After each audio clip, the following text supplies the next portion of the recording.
the Managing Director of the National Lottery Authority and also the national organizer of the New Patriotic Party, Mr. Sammi Awuku. He's my guest this morning. Sammi, good morning. And Hi, Donnie. Good morning and Happy New Year to you too. Good to see you. Good to see you. I wore something like this yesterday, but it was red with a bit of blue. It's very nice. Is it possible for you to also buy one for me? So that at least I can have the luxury of saying that's when I'm paid next month, I'll consider it. Okay. Thank you very much. Okay. I think that sounds good. How you and doing? You're looking good too. Thank you. I'm learning. Great. How you doing? I'm well. It's been interesting, but I'm well. How's it going at the NLA? It's been interesting. It's been an interesting journey over the last 6 months, and a mixture of the good, the bad, the ugly, but it's a cocktail of it. And that's what leadership is about. You inherit both assets, liabilities, but if everything is all rosy, we don't have to elect leaders. Right. Or we don't have to appoint leaders. So that's the beauty of it. But so far it's been interesting. What did you inherit?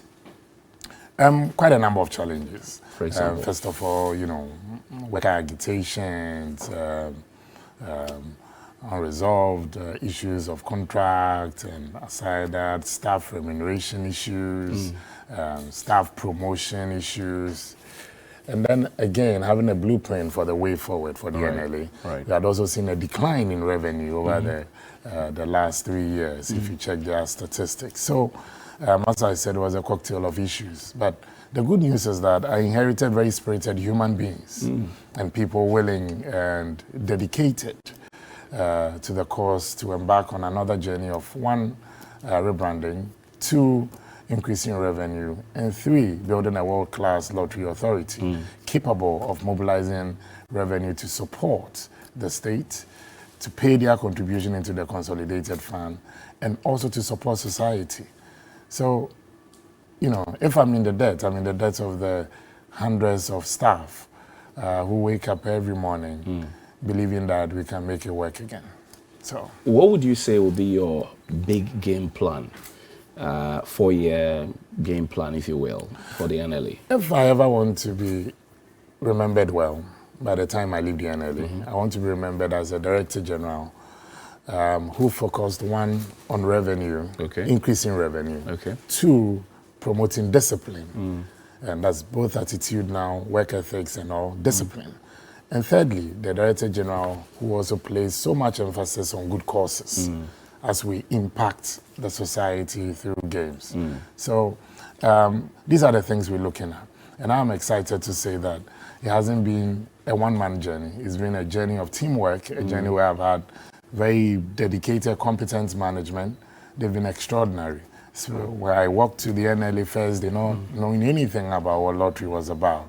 But I was prepared to also learn the rudiment of managing the state institution.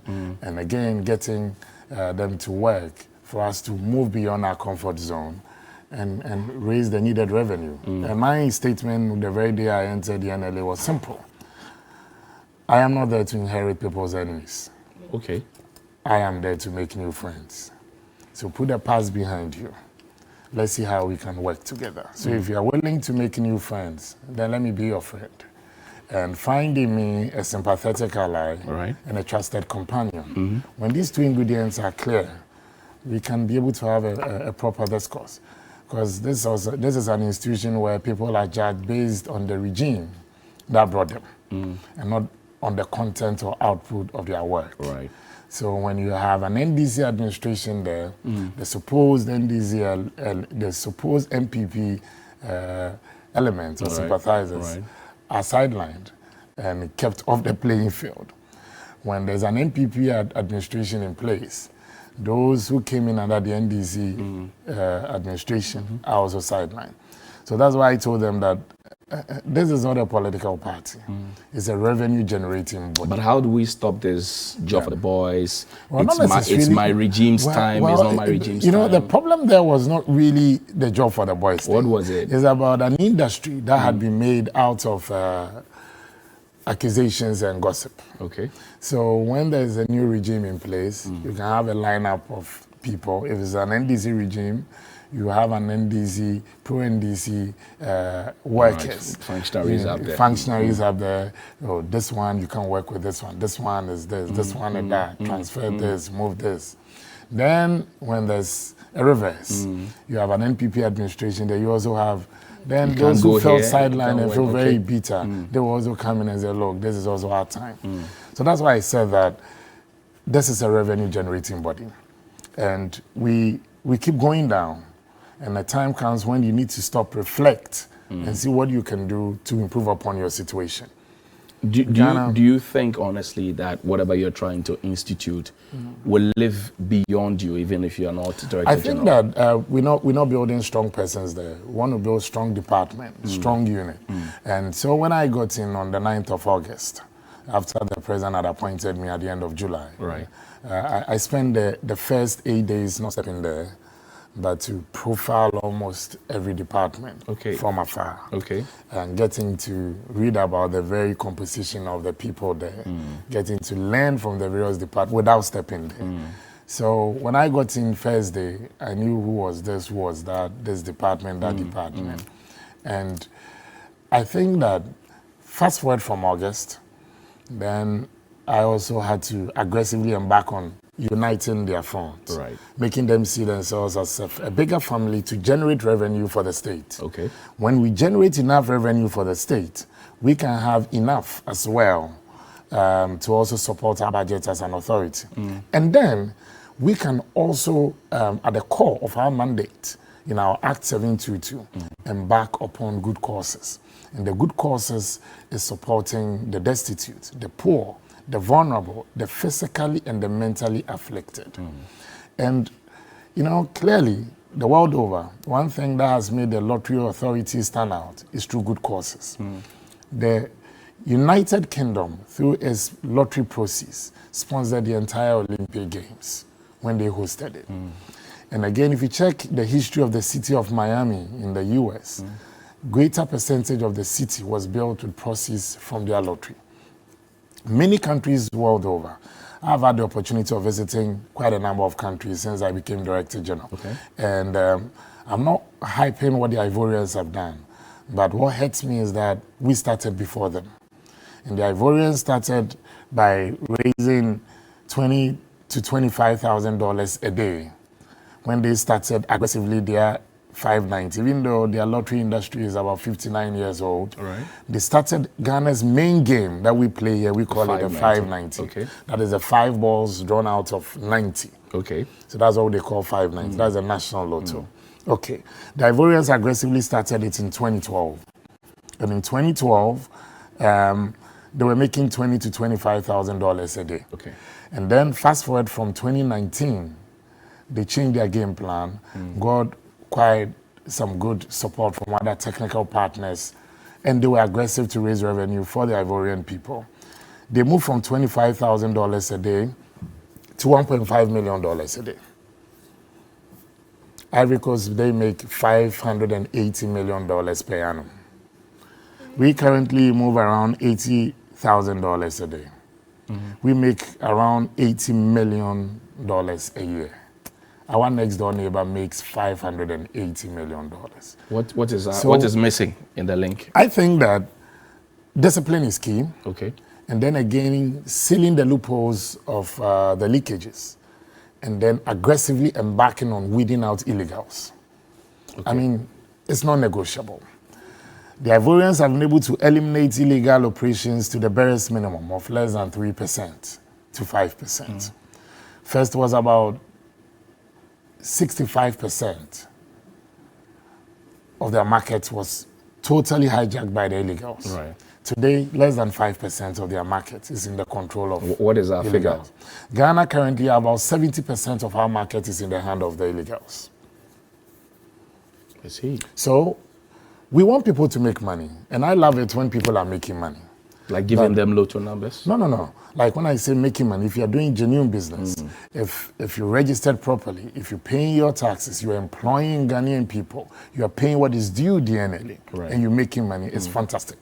But where you are making money, you don't pay what you're supposed to pay to support education, health, infrastructure, the mentally, the physically afflicted, and all that. and it's more for your pocket only, I think that is an egregious error.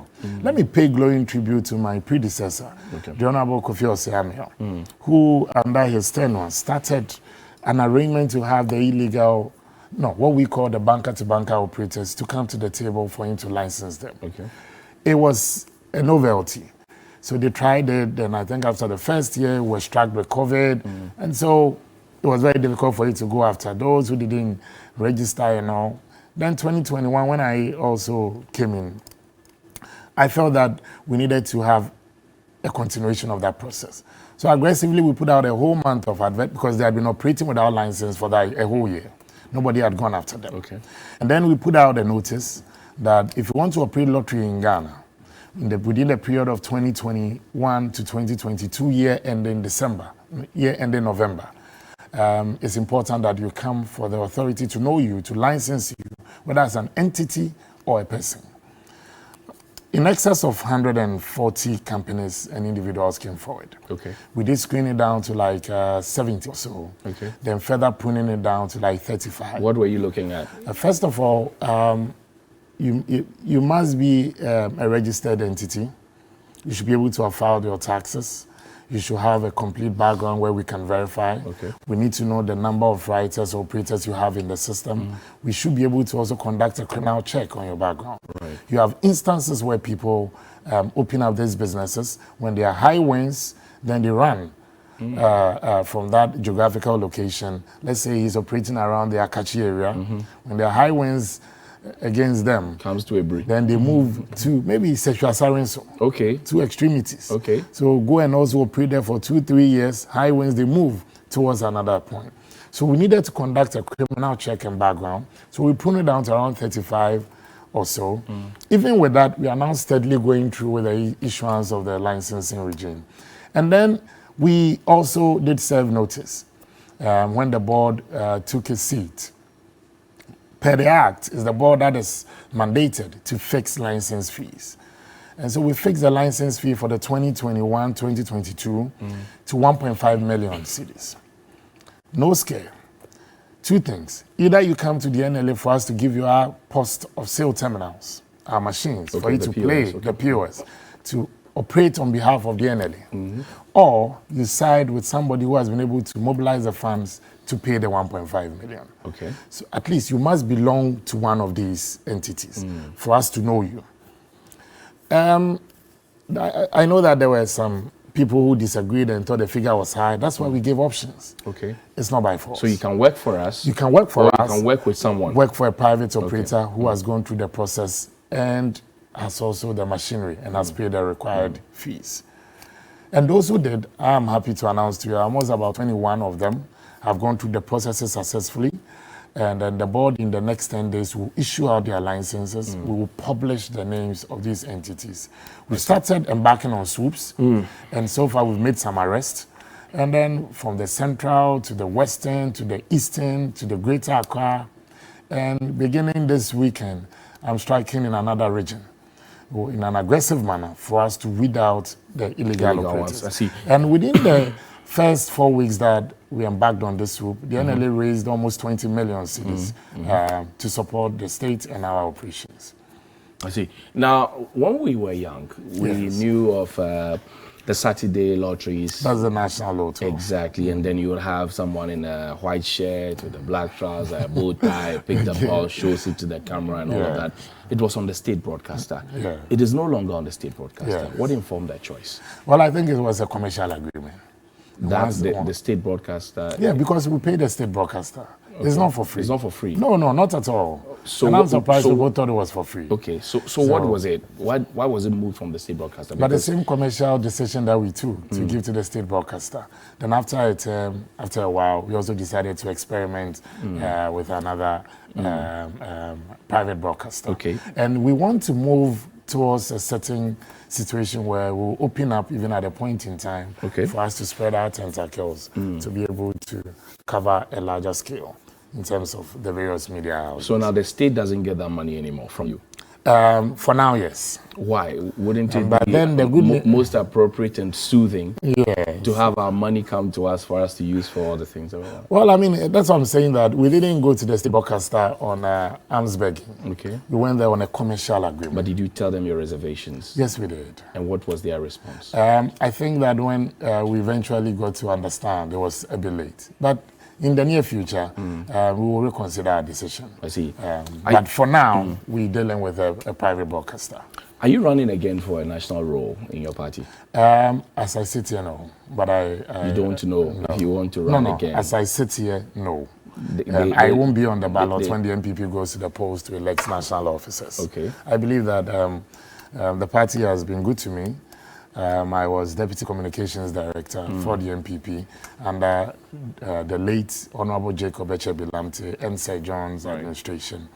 And then in 2014, the NPP elected me as its national youth leader in Tamale. And in 2018, the NPP elected me as its national organizer. You leave when the applause is high. And I think I've played my role. And honestly speaking, I think the fire in the belly is gone down. And so it would be unfair for me to pretend that I can still serve as national organizer when the firepower is gone down. But there are other roles on the national table. Absolutely. But it's General about Secretary, General Secretary, Chairman, Vice Chairpersons. But there's a very good point that man must know thyself. Maybe I weighed myself well, and I don't think that I was right for any of it. Are you aiming for the presidency? No, it's never come up on the radar. Never at all? Maybe when you decide to give it a chance, since let me. Don't be mischievous. No, I'm not being mischievous. Maybe when you decide to give it a shot. No, I'm saying. I mean, maybe sure you can have the discussion. You know why? I'm sure you've heard it within your party ranks. The people think that Sammi could be a fine president. Well, what I want to do, right, is to have the opportunity to serve well as a distinguished public servant. Right. And I share in Nanado statement when they say public service should be public service. Right. And I believe that the NPP is gifted with a lot of potentials. Likewise, I see same within the NDC. So the future of the country, when it comes from both sides, it looks very good. The outlook looks very good, and very strong, intelligent guys within Parliament and outside Parliament. If you ask me, I think that it adds on to the credit of our democracy. And I haven't considered running for a high office. Charlie, no be joke. The pressure people like Johnny can give you. No. You no get grey hair, you go get grey hair. I'm innocent. And that's what I'm saying. That the pressure Johnny and his people, and my brother next door, who's also part of your bigger family as a host.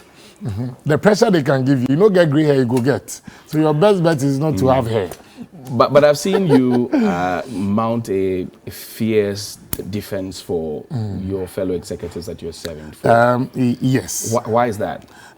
Basically, I was with them in 2016. About half of them. Then we transitioned into 2020. I'm not picking and choosing. I believe that for the period we served the party, we did our bit. My only encouragement and admonishment to those who are coming in and those who are still seeking re-election is that we should look at the bigger picture. The NPP will surmount 2024 only if we're able to maintain internal cohesion, discipline, and remaining focused on our deliverables. Because the Ghanaian people will judge us on the basis of our record. And that's what you enter the next election with. So if you put personal issues aside, and those also contesting are equally very good guys, strong women and men. Likewise, the current crop of the national officers. Right. So my point is that I served under an administration in 2016. I had the opportunity of serving again under the Freddie Blair administration from 2018 to 2022. Right. I'll hand over hopefully in July when the NPP goes to the polls. And I believe that for the executive I served under, was served with them, under the circumstances we did our bit. But we are not the decision makers. And it's a social contract that we signed with the delegates in Collaborator. And they have the mandate to renew or otherwise. Right. And I believe that when they go to the polls and they assess us on the basis of what we did and believe that we did something very creditable, I think they'll renew the mandate of those seeking re-election. If they also weigh us and they feel that, okay, you guys, you've done your bit, but take a back seat or take, and I think none of my colleagues will be downhearted. As a politician, Akufo-Addo will say, you take the high with the low. See, what would be your honest impression of the Akufo-Addo Bawumia-led government, given the fact that the promises that were made in 2016 vis-a-vis what was made in 2020 and the party's manifestos for both campaigns? What will be your fairest assessment? In 2016, the manifesto was basically an agenda for jobs. Right. Okay. The NPP came into office, knowing very well the challenges that we had. We did propose some good solutions. And nobody can tell me that the promise we made on the issue of 1D, 1F, we cannot point to any factory so far. We have achieved tremendous success in that area. But the biggest room in the world is the room for improvement. And that is why we keep encouraging government to perform. If you take the issue of renewed focus on agriculture, and that is what we came up with, the planting for food and jobs. I think largely it's been a success story. If you take the NPP's position, when you look at the area of supporting families, the budget of families, I'm talking about education-wise. You have the free senior high school program. Regardless of its initial implementation challenges, the government was able to get its hand on the wheel. Look, for everything, Johnny, it's always difficult to change. But when progress demands change, there must be. I believe that Nanado and his team, the Akufo-Addo administration, if you are weighing them on the balance, on that scale balance, I believe that we haven't fared, out of 10, we haven't fared below 8. I'm saying this because we've had multiple challenges, shocks, external and internal. We were struck with our deadly nightmare with COVID. Nobody ever envisaged when they were campaigning in 2020, in 2016, that when you win 2016, a time will come, you will face your biggest disaster. This was something we didn't create. First, there's this politicians, very smart campaign managers and politicians will tell you that all politics first was global. That is, if what is happening in the US, it will happen in your country. Then they scale it down to all politics is local. And now they've revised that note to say all politics is personal. So meaning that the shocks from global to local and now to personal. You have a government that was also determined that, look, whatever that we mobilize, in our darkest hour, let's use some to also support ourselves. I believe in 2020, the shocks that and the sufferings of many countries and its citizens, Ghanaians did not face that much. Because you had a government that was ready that, look, whatever we've been able to mobilize, let's support ourselves with it. Post-2020, we've had the reality that we need to some way, somehow replenish so that if this deadly virus continues or another disaster strikes us, we should be able to also dig deep to support. Look, let me touch briefly even on this E-levy thing. Right. As I assess the government. We'll come there, later. But I just wanted your. So my assessment, your fair assessment I think that, and also in the area of job creation, Johnny, the numbers are staggering. If you look at Ghana's unemployment situation, according to a World Bank report, even in 2016, no, IMF World Bank in 2016. You had almost 48% out of the 60% of Ghana's young population being unemployed. Right. Every day, according to the Child Rights International, a survey they conducted in the 2019-2020, every year, 400,000 young people enter the job market. 10% are able to find jobs within the first year. It takes 10 years for the 90% to find jobs. This government said, let's have a short, medium to long term. And for me, I'm fascinated because I've been a youth leader before. And I've come face to face with the misery of many young Africans. I've had the opportunity of engaging young Africans in Namibia when I was youth leader, in Kenya, in Tanzania, in Ivory Coast, in Ghana as well, and South Africa. The concerns are the same. Lack of opportunities, a very restricted system in public sector. Why many young people choose the public sector is because of job security. That's right. They know that if I become a police officer, if I join the immigration, I join the army, it's for life. If I'm working for Media General and I'm not performing, they will kick me out. So one, I realized that for convenience sake, they will choose the public sector. And also the reorientation of the attitude of the young people, that not all of us can be in the public sector as well. We also have to be creative. COVID taught us to be creative, if nothing ever taught us that lesson. During COVID, you had people becoming innovative. You saw people now not using the medical mask, face mask, but producing the local ones. Okay. So it was a nice way of people even getting to understand that on our own we can do it. Let me even tell you about the hand wash machines. Okay. You had many innovations, and I'm sure, depending on the office you visit, you see a new form. That's right. We kept improving upon it. Today, sanitizers. First, it wasn't a common thing. Now, almost 99% of the ones we use are produced locally. Yeah. So I also think that my analysis of the young people's situation and frustration too was that, apart from the lack of opportunities, there was also a very conservative approach or not to move beyond their comfort zone. Not researching even into what is happening and researching into the future for opportunities. Nobody ever thought us that at a point in time, businesses were going to be conducted online. Whilst you had the Western nations had already transitioned into online and retailing. Okay. So back to my assessment of the Akufo-Addo administration, in the area of job creation, with this NAPCO thing, it wasn't meant to be a long-term scenario. But a short, medium. That's what they say. That's why they keep absorbing them. Because if they give JRA, take 500, JRA not too long ago absorbed almost 1,000. They are planning on absorbing more. Other sectors of if you take the teachers, the education ministry, they've also absorbed tens of them, thousands of them. So depending on the sectors, I think what government can also do is to also profile the other agencies. So beyond the GRA, the education ministry, the Ministry of Health also absorbed quite a number. Heal Ghana, Educate Ghana, Civic Ghana, Digitize Ghana. That's what I'm saying. Ghana. So it will get to a point that you may be able to find 10 here, 10 there, 50 here, 20 here.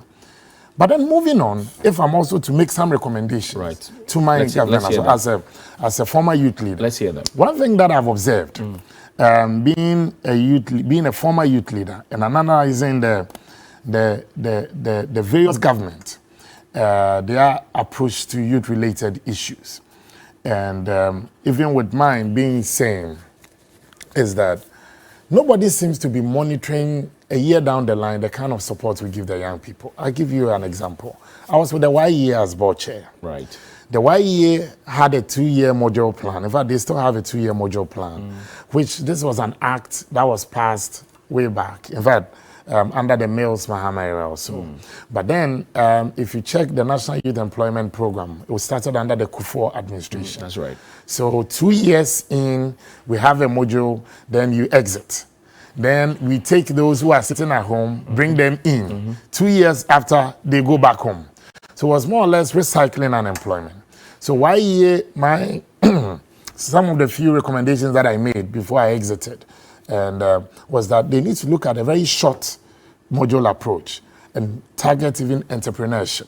You train somebody on a 3 months, 4 months thing in aquaculture, in beekeeping, in this, in that, in that. Within 4 or 5 months, the person graduates, the person gets some support and goes to, set up. Okay, so you come to YEA for the support.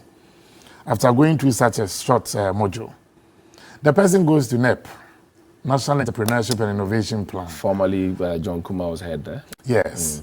And then you go through the application process, incubators thing. Then afterwards, get some funding from there again. Say $1,000. Let's say $1,000. Then they set you up. This person goes back to Codvet for another skill training and support. A year down the line, YEA doesn't check NEP doesn't check. Yes. So we're just giving monies out. So that is why I'm saying that for me, I think that would be one of the areas that government will have to check. And without a strong monitoring system, you can have one young person taking it as an industry to be moving from here to that place and that. Luckily for us, there seems to be a solution inside. Which is? With this Ghana card thing. Okay. When it's merged with all other IDs. So when you go to NEP and they enter your details, they will know that you've been here or there. That is provided that the institutions are sharing the database. Right. And if we don't do that, you will spend billions in trying to fight unemployment. But the solution, the kind of feedback, that we expect might not be there. So people will be career stiflers of state cash. It is possible, because with the scenario I've given you, it's possible. And it happens to the politicians as well. Somebody will go to the national chairman that, I'm a party person, my daughter is sick, I need support. The person will move from there, go to the general secretary for a similar story and support. Come to me as national organizer, go to Market as women organizer, go to Nana B as youth organizer. Before you realize, the person's target was 1,000 cedis. The person will end up raising 8,000 cedis. So it's an industry, but this is from the individual pocket. But when it comes to the state, my recommendation is that it's something government must take a look at. It's happened in the past, and not just under this administration. Under previous administration, that's how it's been. But if you want to seal these loopholes, so that if you have more or less a coordinating body that assesses the various applications that people bring, if it's something that CODVET should deal, it goes to CODVET. If it's something that YEA should deal with it, it goes to YEA. If it's something that NEP and the mother policy programmer, that's the NYE, also embarks on capacity building. If we don't have that distribution mechanism or coordinating body, we might end up funding the same programs and the same people. I see. Interesting. Have you told the president this? I think I've had a good discussion with my finance ministry, my mother ministry. But you have not told the president this. This is a fantastic idea. Well, I think this is more of and this was even in an informal conversation. And my minister found it very intriguing. And then yesterday I was sharing similar issues with one of the deputy finance ministers. It's something that you may not think of it, but it is real because it's practicable. I see. Sammi, you're a groundsman. Yes. There's no doubt about it, no debate about it. What impressions are you picking from the young people of this country? Do you also get the feeling and the sense that they think that they have been deceived? I don't think so. They are disappointed vis-a-vis the promises that were made to them and the deliverables that they are seeing now? So what I saw in 2016 is way different from what I see now in 2022. Tell me. In 2016, the young people felt disillusioned, they felt disoriented, they felt dispirited, and they felt disenchanted. Today, what I see is they see that some of their colleagues have gotten jobs. They are praying and pushing that it gets to their turn. Even though Nanado and his administration, they haven't provided jobs for every young Ghanaian, nobody can also tell me, I don't know one person who has even been employed under this administration. Nobody.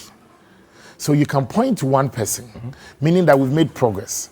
However, because of the backlog and the statistics I was giving you, if you have 400,000 people entering the job market every year, calculated from 2017 to even 2021, the 5 years is giving you 2 million young people. 2 million young people, absorbing them won't be easy. And that is why I believe if you go to Botswana, the government even guarantees for loans for young people. If you go to India, it's similar. If you want to go into entrepreneurship, if you want to go into this. What the Kufuor administration has started with the 1D, 1F, we will start seeing the results of it after 3 years, 4 years. Why? Because that time then you have a whole value chain of these entities, these factories, these cottage industries, that then now will also help curb the rural-urban migration. If I know that, look, I finished uni, I finished a technical university, I did, food processing. If back home I can get a job in a tomato processing factory in my town, I'll prefer staying there. I don't think that everybody wants to live in Accra. The cost of living in Accra is no joke. If the young man has an option, if the young lady has an option, I think that they would definitely would love to be employed even in their own backyard where they can save money. Again, the attitude of our people. You have young people too who are lucky to have jobs, and the attitude towards the work, Johnny, I think can be disheartening. You get a job and the person comes to work at 10, gives you a format, quote unquote, around 1 p.m. I'm not too well, leaves. This continues. When there's redundancy, would you take that elderly person in the mid-50s who comes to work 8 to 5, or the young man who comes at 10 or 9, leaves at 3 or 4? So for us ourselves as young people, let's challenge ourselves. Look, that's what I'm saying. I'm a grounds person, you are right. I engage the youth almost every day of my life, on the street, in the offices. And for you to find, being a typical party boy and a youth activist, one thing that I realized that will be so important if you want to succeed at this task is for you to also have these two traits. Be a sympathetic ally to them, and be a sympathetic ally and a trusted companion. Remember me. NABCO beneficiaries say pay them their monies. Well, I mean, you are right. I mean, these things I've heard some of it. The ministry is also in the process, and I know some of them are being paid and some have been paid. What I love government's approach, in the sense that they are not asking them to go away. We find ourselves in an extraordinary situation. But I will go for this government any day because they give me hope. Somebody will tell you hope is not a strategy. But when you have hope, it's better than when there is no hope. But when you give hope... And slow motion is better than no motion when it comes to governance. But when you give hope, and then you tell the people that the prerequisite for considering you for a job in future, if vacancies come up, is that you have to be present and punctual. But the individual tells you, I cannot be present and punctual because I do not have the wherewithal to transport me to and from work. Then it's a conundrum. So I get your point. The 5 fingers are not the same. Right. And that is why you have a responsive government that we're tackling this sector, we're tackling that. You identify a situation here, government mobilizes the funds to solve that problem. And look, nobody ever predicted the situation we are in currently. For me, I haven't been paid over the last 6 months as the NLA's Director General. So are you surviving? But the point is that I have hope. And the hope is that the President in his letter to me said that the board, in accordance with the public services rules, will have to regularize my appointment. The board, after 5 months, now, going through it, takes a decision. Now they push you to Public Services Commission. You go to justify your inclusion, and then you get get properly confirmed. So that's mainly procedural. That is procedural. But these guys have been endorsed, these guys, right? Even when government is making payment, we have our own bureaucratic system. You are right, it shouldn't take 2 months, 3 months. But you also will believe that when they are being paid, they won't be paid and say, oh, we are not paying you for the 3 months, we're only paying you a month out of it. A time comes that I believe sacrifices must be borne as well in the supreme interest of our country. I share in their concerns and in their pain and the frustration sometimes. But I also do know that it will have a very successful end. If I know colleagues who got absorbed into the job stream proper, with the GRA, with the health, with the education ministry and all that, a year ago, and this year, I know same will happen. At least I'm motivated to also work hard. So I have seen people with masters now taking to drive Uber. Some will look down upon it.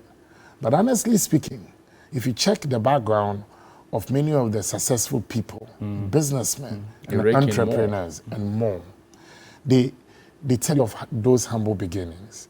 So the mentality as well, that if I don't get an 8 to 5 job, if I don't get a government job, I can have no other job. For me, as a young person, and to the many youth out there, that will be limiting ourselves to this future of opportunities. But Sammi, where's the capital? You're a capitalist government. Can there be any meaningful capitalism without capital? Well, and that is why government started with this NEP thing, where they give support. You see, it's not that the capital is not there, but my concern is how to make sure that along the distribution chain, you don't have people taking advantage of the lapses in the system. But that's your job to do. Well, that's what you're right. I'm saying, like, as we're having this discussion, we're sharing ideas. Right. And I'm sure there are some things that you bounce off that maybe I won't admit, but I'll take it away and share with colleagues. If you have the capital, if you have 100 million to distribute, and you give 30 million CDs to NEP, you give 20 to YE, you spread it around again, and then with Maslow. You have one person getting, say, 2 million by moving around. Biting every side of the cake. Biting every side of the cake. So I believe that as for the money, the government keeps mobilizing, and I'm proud of this government's success story so far. Okay. But the biggest room in the world is the room for improvement. I see you. And that is why even when we're young, and you are even the second in class, that you believe you've done well, the teachers will still write that more room for improvement. Some of you are on record to have said that recruitment into the security services. I think this one is one of the best questions I knew you would ask. Now, you're under your watch. Young people are being charged for seeking to serve their country. The CPP chair says that's extortion. Refund their monies to them. You are in government. What do you say? I think that's one of the things that we'll still have to engage those particular agencies, because it didn't start off like that. But you were definiting when we won in 2016, 2017, we didn't pay. So down the line, I think my attention was drawn to it not too long ago. But we paid in 2018. It's good you have raised it now. Paid in 2020. So that I don't procrastinate. So let me write it down. Right. It's one of the things that I will be following up. You made a promise. Yes. Why did you forget the promise that you made to the people, the young people? I don't think it was a forgotten promise. But I need to really find out, what really are we paying for? Is it administrative? Is it photocopying? If we can have a system where you can download these forms online and then you can submit. And in any case, it's not as if when the person purchases the form, the person automatically gets an opportunity to join the forces or whatsoever. So I think we need to really know what we are paying for. And I will share in that question as well. And personally, I'm going to find out what we're really paying for. I want to understand.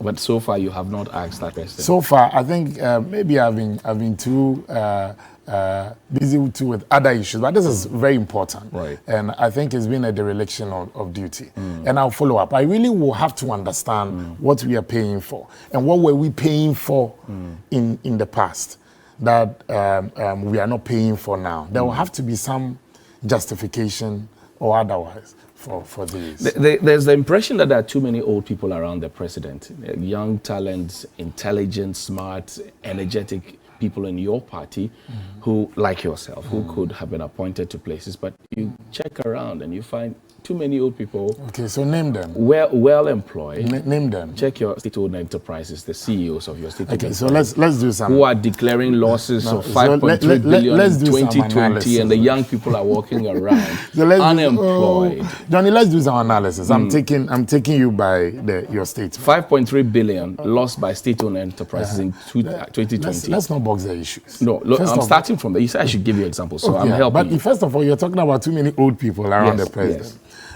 You had Asenso and Abu. These were young people. Okay. They are no longer around the president. You have Carlos von Brazil. Okay. Who is a young person. No longer around the president. He is the deputy chief of staff. That's right. Emmanuel That's right. He is. Yeah. You have Fawaz, another young child. I like the way you started from there. You start from the advisors of the president. So two retirees advising the president. I also don't think you want us to do away with experience. I'm not saying that at all. I've asked and the good news is that these are advisors, but the active operators on the ground, the implementers, are also the young Let's people. get to your state-owned enterprises. And then let me take you to your state-owned enterprise. Take State Housing Company. Okay. It's a young man who is doing extraordinary. Okay. Nana Piavayos. Right.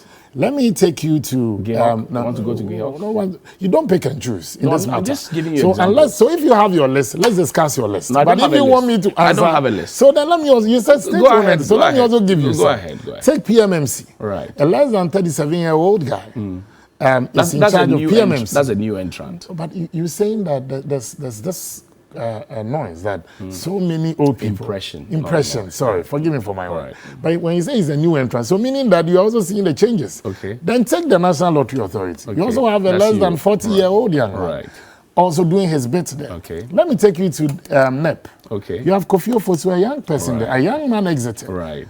Let me take you also to the YE, okay. a young person. Let me take you to the NYE, Pius Ajide. Let me take you to Bost, okay. Provincial. Okay. Let me take you to Hamid, NPA, another young person. Right. So unless you want to zero in... the others. The others. The others. If you take Coco Board, he's not an old man. He is not. He's not an old man. He is very energetic. So what are you talking about? If you take Gapoa, Michael, Luigi's young man, maritime expert. So your bottom line. So your bottom line is that. So it depends on where you want to fix the propaganda. So your bottom line is that no, that's not propaganda. These are your. But you mentioned but these are your own party people, young people that talk to me say, look, we're here. So that is why that's why it should be based on facts. Okay. And I have absolutely no qualms at all when you say, okay, so it gets to a point, this person to.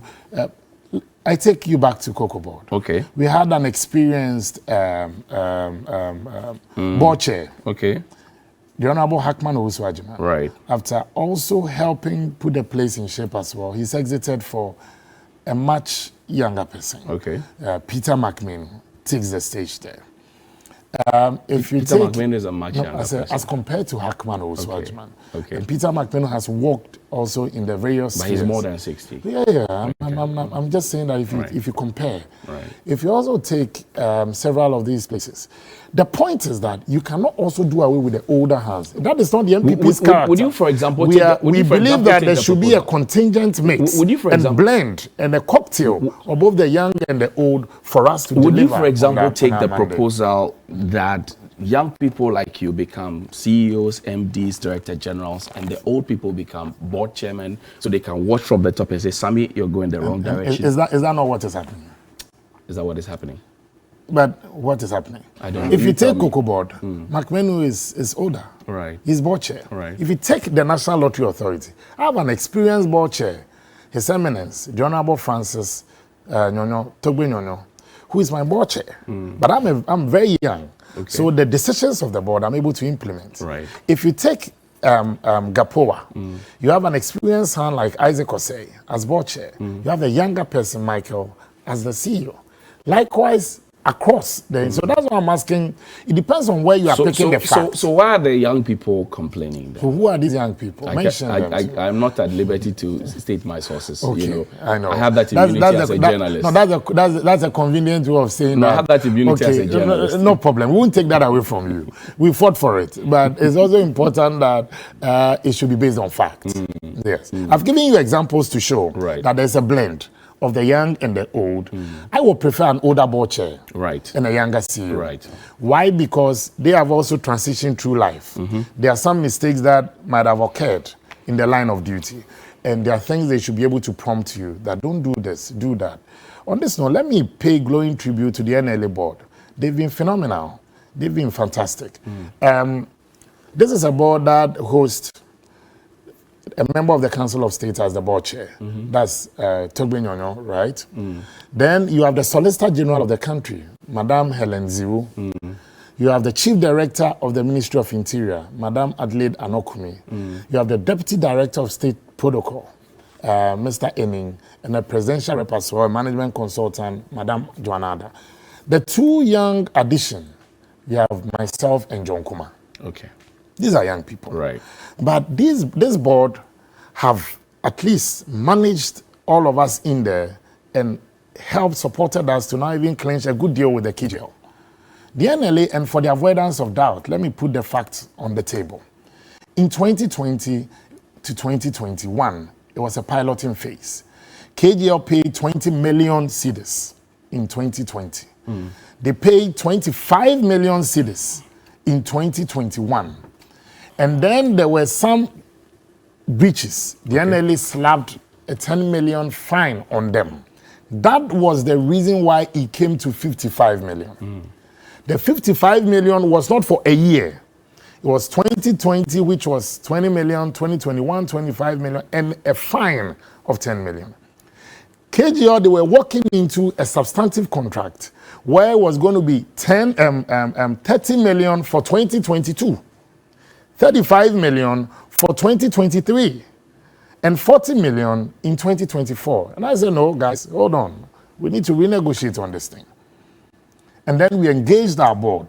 I got a proper resolution from my management.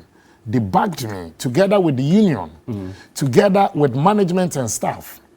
Went back with a proposal to the board that even though KGL started on a piloting basis, we believe that they are no longer konkontiba. They need to grow with us, and we need to grow with them. The NLA shouldn't take not less than 45 million per hour checks and calculation. Today, we've sealed, in a single year, we've sealed 55 million cedis, plus an online operating fee, license fee of 1.7 million. So it's 56.7 million. For me, this is a game changer for the NLA. Lottery is a big boys game. Massa, if you don't have the money, don't come to us and waste our time.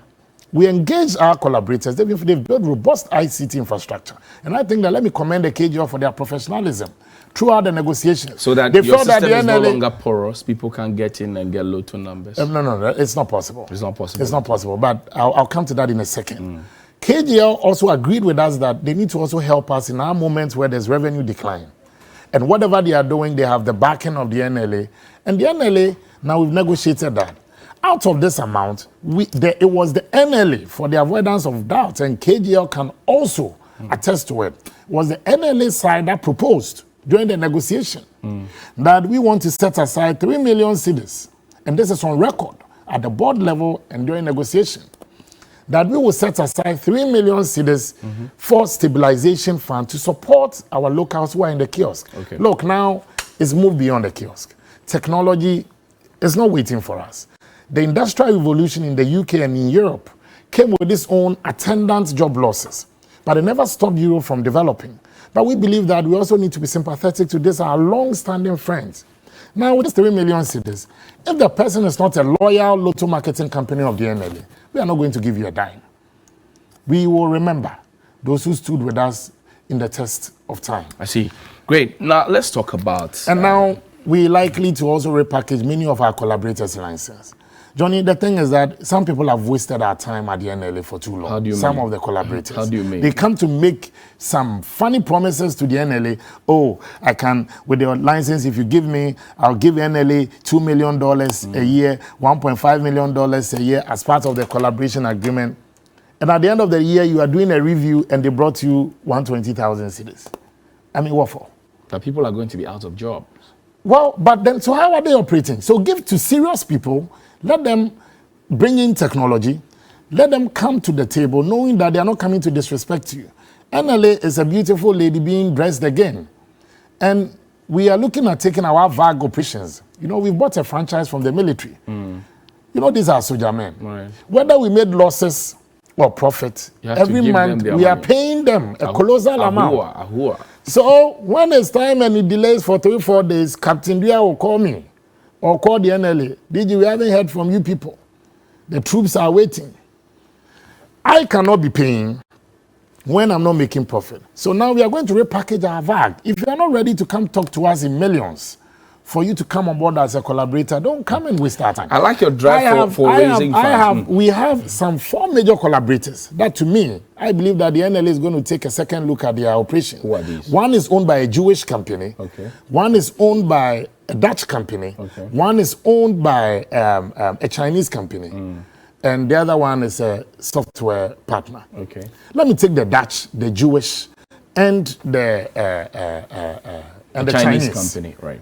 If you are operating lottery and you are saying you are not making profit and you declare paltry amounts to us, why do you want to continue with the business? You are supposed to invest in marketing. That's not the job of the NLA. You need to invest in marketing, raise the revenue, we draw the numbers for you, we take our share of the collaboration. So the promises you made to us on paper, that I'm going to invest $3 million in marketing, I'm going to do this, I'm going to do that, Then at the end of the year, I'll give NLA this amount of money in millions of dollars, and it doesn't come. I believe the NLA shouldn't water the plants. I hear you. And I am happy that the board has also heeded to the call of management. And I believe that if they are also operating illegally and not doing lottery, but doing other things by using the name of the NLA, we cannot support that. That's a lot of tough talk. Well, and that is why we are walking our talk. I'm sure when we decided that we were going to license private lotto operators, people thought that it was a passing disturbance. We carried it out. And we are going to issue them with their licenses in the next 10 days. And when they have the license, from there, we want to also make sure that we also register all those operating as writers and agents. Sammi, let's talk about E-levy. And we have an obligation to contribute our quota towards national development. NLA, per its structure in our act, we must contribute to the consolidated There's fund. no debate about that. Yes. Let's talk about E-levy. You're a groundsman again. I'll go back to that. Yes. The grounds, largely, I'm sure you've heard the what do you call it? The reservations they have expressed about the E-levy. The president calls it unnecessary disputations.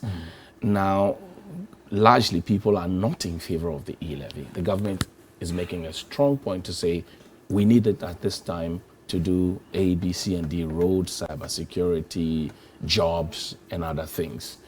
Where do you stand? Do you support the E-levy? Do you not? I support the E-levy, and I'll give you the grounds for that. Give me the grounds.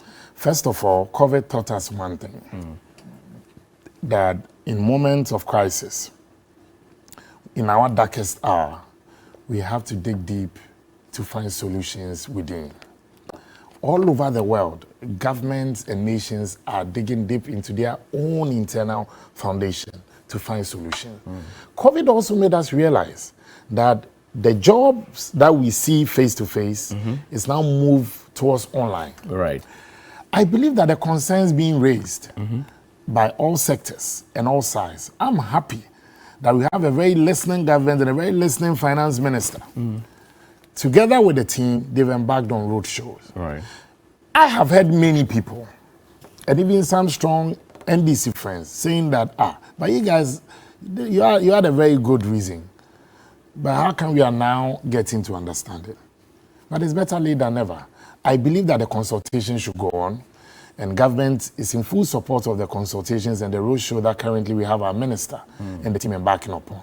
That should have happened. That should have been a condition precedent. Well, not because necessarily a condition precedent. If the minority had not had that unfortunate thing with the majority in Parliament, I also don't think that we also need need to be supporting some of the things in Parliament. I condemned it, but I'm saying... I'm talking about the fisticuffs. I condemned it, but I'm saying that... Let's count terms, not heads. I condemned it, but I'm saying that if, for example, that had not happened, and the passage of that legislation had happened, government had good intentions, and we do have good intentions.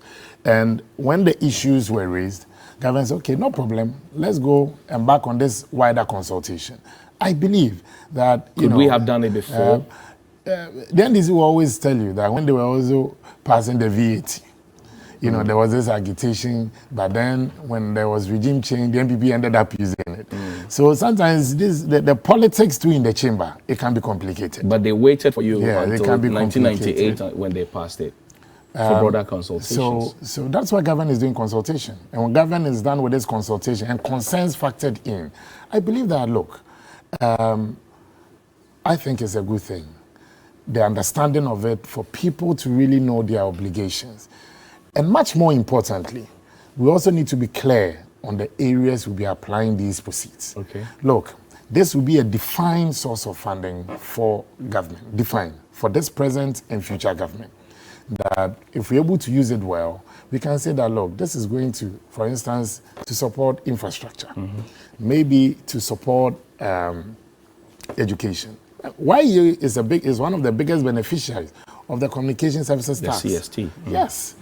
So for example, are you able to say that CST has created X number of jobs, agric, education, health?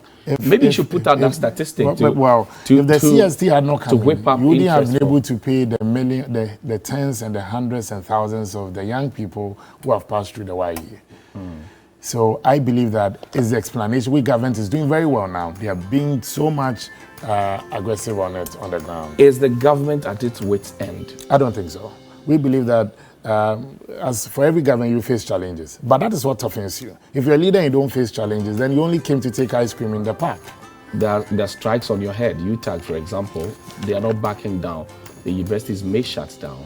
I am very confident that we can get to the bottom of this. Are you sure? And it's important that UTAG as well also take the plight of the young people into consideration. I know that sometimes there can be stalemate, but also when you also look at the bigger picture, we should find consensus within. There shouldn't be that entrenched position on the part of the ministry and on the part of UTAG. We should be able to find a common ground. And there are some things that we should be able to stagger as well and say that, look, this one, we're willing to do it this way, we're willing to do it that way. But I'm confident that the Education Ministry, the Labour Commission and UTAG, I'm not sure that it will end up with the universities being shut down. That will be an accident in history and it will be a tragedy. I don't think that we may want that to happen. So all of us as young people, we are also engaging the students from all fronts. Right. The NUGs, the UTAG, and all to also assist their colleagues. And also pipe down. People should not inflame passion. For the politicians, I know especially for those who are not in government, they will even wish that it was the university facilities were closed down way before. Right. But it shouldn't be a selfish approach. That's my thinking. Fuel, LPG, shooting up, prices are going up. What are your thoughts? The fuel politics, I stopped a long time ago. I'm not asking you to do politics. The fuel politics, I saw the likes of their Hoys. In the past, they used to put a big blackboard at your brass square. They will work out all the mathematics. If you take Professor Alote out, they will work the best out of it. And then it came down. We also practice it. But the reality on the ground is that these are things that get us affected from external factors. And I believe that we may have to have a very brutally frank discussion on it. But there are local taxes and then the exchange rate in the mix. I have learned my mistakes on this for politics. Maybe when the Ahoys were doing it with the Committee for Joint Action? Yes, CJ time. And then we also copied it from the AFAG level. Johnny, Alliance for Accountable Government. We've come a long way, boys are brave, so let me leave that one there. But I believe that when things get better, and government has shown in the past, and they've also reduced fuel prices before, let's be very honest. When times were good, it was reduced. That deregulated system. So let's look at where, when prices are going up, we should be able to have that engagement with the public as well. And then, so they also get to know that in the past, when the international prices went down, we also reduced. Now, when it's going up, we face a challenge where we may have to increase. When it goes down, we will. But in finding a lasting solution to it, what are the discussions that we have? The public sector, the PES, and we need to be able to also cut down on the wastage in the system. I believe so. Have you seen the exchange rate and the fundamentals? I think Joyce said 9 cedis. I'm told. Yeah, that's the pound. Have you seen it? No, Joyce said it's 9 cedis. Have you seen it? Have you checked it? Well, I don't deal with dollars. My president asked me to quote in cedis. But so what is the exchange rate? My president you asked use me a to smartphone, so check it. My president asked me to quote in cedis. That's your smartphone there. No, so you check. You deny what I put out. You do figures. Whatever I tell you, you will say it's not proper. I trust you. I trust you. I trust you. So you check it on your phone. When let's the all fundamentals check. are No, weak, so let's check on our phone. Let's check on our phone. Then I give it 30 seconds. Let's check. Let's check when on the our fundamentals phone. are So weak. we check it and we are clear in our minds that the dollar rate is. The dollar rate is what? The dollar rate is £9. No, that's pound. So check the exchange rate of CD to dollar. Yes. 1 CD. Okay, CD to dollar rate. Here we go. What did you find? What did you find? No, but I asked you first. I'm the one supposed to be asking you a question. I'm just fact checking what you find. Sammi, you don't want to answer my question. I found less than a £9, a 9 CD. Okay. So what did you find? But 6 CD is what? So you see, it cannot be accurate what Joyce and the team came to talk about. If your political opinion said something, but you let it pass. I was not here. Oh. Was I in the chair? So I'm asking you a question. So now I've given you a blank check. So now you are giving yourself an opportunity to escape. I've given you a blank check. And Joyce was unfair. I've given you a blank check. Joyce was unfair. But we can look at the exchange rate depreciation over the period. Okay. And government has been so consistent on it. If you look at the period of exchange rate depreciation, it cannot be compared. You want to teach history now and compare yourself to I'm not an economic the one student, you called incompetent. I think that it's clear that in terms of the exchange rate depreciation, if you compare the MPP's era to that of the NDC, we cannot be called incompetent. You call them incompetent. We are better managers of the economy. However, in having this discussion, you cannot also take it in isolation against the global economic situation. Sammi, thank you very much for your time this morning. I'm grateful that and it's been good having you. And when I say a prayer, I also say one for you. Say one for me. One day you should come and do Sammi's bite. On condition that it won't be pro bono. Sammi Awuku has been my guest this morning. I know that a lot of people asking me to ask you if you have reported somebody to the police. Let's not focus on that. I should not focus on that. All right. Sammi Awuku is the Director General of the National Lotteries Authority, and he joined me here for an exclusive. Thank you very much for watching. There's more here on TV3Newday. Stay with us. We'll be right back.